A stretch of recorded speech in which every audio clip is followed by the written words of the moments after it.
Secrets of Happy People. Episode 10. No parking, keep moving. The village had gathered to remember and honor the memory of Chief Osondo, a most beloved sage and village head who died during the war. He was a huge man, perhaps too huge. So as he aged, it became increasingly difficult for him to be nimble on his feet. But Osondo would have survived for much longer if not for the war. He and a good number of our clansmen perished in the war. But the manner of Chief Osondo's death was unforgettable. For months, years in fact, while the war raged, our village was safe, distant from the theaters of carnage.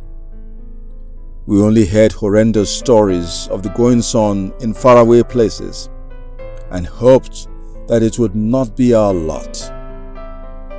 But gradually, the war crept up until it arrived at our doorsteps. We had to flee as refugees.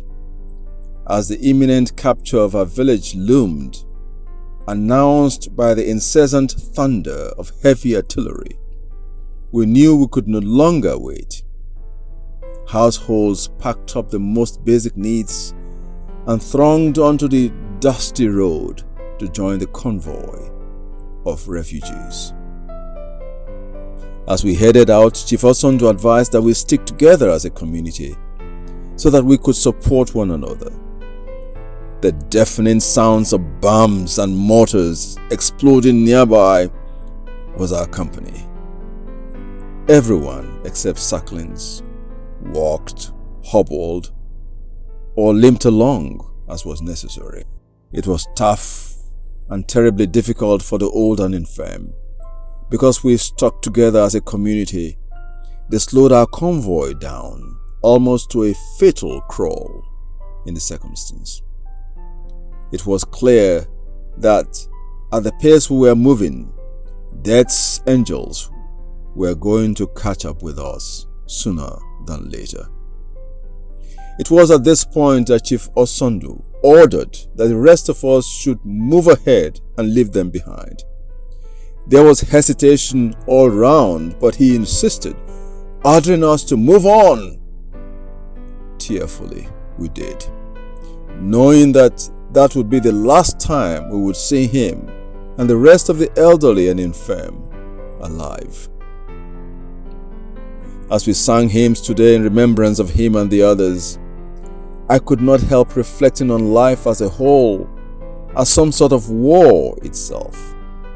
One that requires that we just keep moving and never park.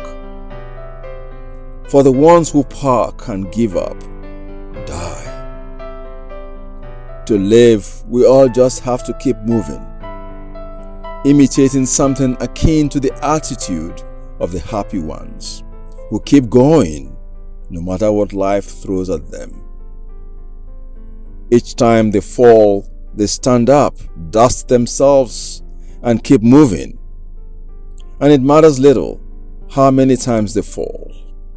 Happy people remind me of rivers, ever finding ways round obstacles and then progressing, humming happily along in spite of all the odds.